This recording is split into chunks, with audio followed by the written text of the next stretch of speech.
ক্ষমতা গ্রহণের পর বেশ কয়েকবার রাজনৈতিক দলগুলোর সঙ্গে বৈঠক করেছে অন্তর্বর্তী সরকার। বৈঠকে আগামী জাতীয় সংসদ নির্বাচন নিয়ে আলোচনাও হয়েছে। এরই ধারাবাহিকতায় নতুন নির্বাচন কমিশন গঠন করা হয়েছে। তবে কবে নাগাদ নির্বাচন অনুষ্ঠিত হবে তা এখনো স্পষ্ট নয়। সরকারের পক্ষ থেকে বলা হয়েছে প্রয়োজনীয় সংস্কার শেষে নির্বাচন। দিন যত যাচ্ছে ততই নির্বাচনের দাবি জোরালো হচ্ছে রাজনৈতিক দলগুলোর পক্ষ থেকে। এরই মধ্যে দ্রুত নির্বাচন দেওয়ার দাবি জানিয়েছে বিএনপির বেশ কয়েকজন নেতা।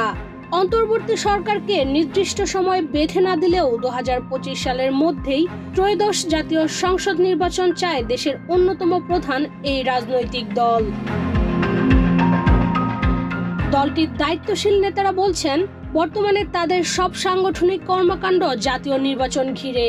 এর অন্যতম কারণ হচ্ছে 1-11 সরকারের মতো দুই নেত্রীকে মাইনাস করার কোনো কৌশল এ সরকারের থাকতে পারে বলে আশঙ্কা আছে। অন্য কারণ হলো দলের প্রতি জনসমর্থন ধরে রাখার চ্যালেঞ্জ। সব মিলিয়ে আগামী বছরই ভোট চায় বিএনপি। এরকম কোনো কথা নেই যে আমি আগে সংস্কার করব তারপর নির্বাচন করব, এটা তো কোনো বাস্তবসম্মত কথা হতে পারে না। সংস্কার চলবে। দেখুন, সরকার আজকে যে সংস্কারের কথাগুলো বলছে, এই সংস্কারগুলো তো কখনো শেষ হবে না। এই সংস্কার করার পরই আবার কিন্তু একই বিষয়ে আবার আগামীকালও সংস্কারের প্রশ্ন আসতে পারে। এটা সমাজ যে বিবর্তন প্রক্রিয়া তার উপরে নির্ভর করবে।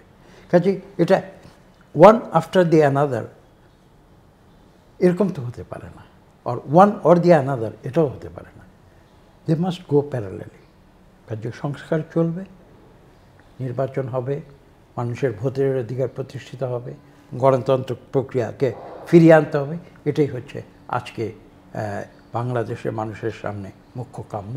এবং আমি বিশ্বাস করি যে বর্তমান যে অন্তর্বর্তীকালীন যে সরকার রয়েছে তাদের কাছেও এটা সর্বাগ্রে বিবেচ্য বিষয় হতে। জানা গেছে, আগামী জাতীয় সংসদ নির্বাচনের আগ পর্যন্ত নেতাকর্মীদের নিরবিচ্ছিন্নভাবে মাঠে রাখার কৌশল নিয়েছে বিএনপি। নানা কর্মসূচির মাধ্যমে সবাইকে ব্যস্ত রাখার পাশাপাশি নির্বাচনের রোডম্যাপ ঘোষণার দাবিতে সরব থাকবে দলটি। কর্মসূচির মাধ্যমে সাধারণ মানুষের আরও কাছাকাছি যাওয়ার উদ্যোগ নেওয়া হবে। এজন্য জন ইস্যুকেই বেশি প্রাধান্য দেওয়া হবে। পাশাপাশি দলের আদর্শ, নীতি ও রাষ্ট্র সংস্কারে দেওয়া প্রতিশ্রুতি প্রচারের উদ্যোগও নেওয়া হচ্ছে। এভাবে আগামী নির্বাচন পর্যন্ত মাঠ দখলে রাখতে চায় দলটি। তবে দলটি সুষ্ঠু নির্বাচন অনুষ্ঠানে প্রয়োজনীয় সংস্কারের পক্ষে, এজন্য যৌক্তিক সময় দিতে রাজি। পাশাপাশি বিএনপি ও যুগপৎ আন্দোলনের শরিক দলগুলো নির্বাচনের রোডম্যাপের দাবি করেছে। এরই মধ্যে বিএনপির সর্বোচ্চ নীতি নির্ধারণী ফোরামের বৈঠকে সিদ্ধান্ত হয়েছে ডিসেম্বরের মধ্যে রোডম্যাপের ঘোষণা না এলে আগামী মার্চ-এপ্রিল থেকে আন্দোলন কর্মসূচিতে যাবে দলটি। ইশরাত চৈতি, বাংলাদেশ প্রতিদিন।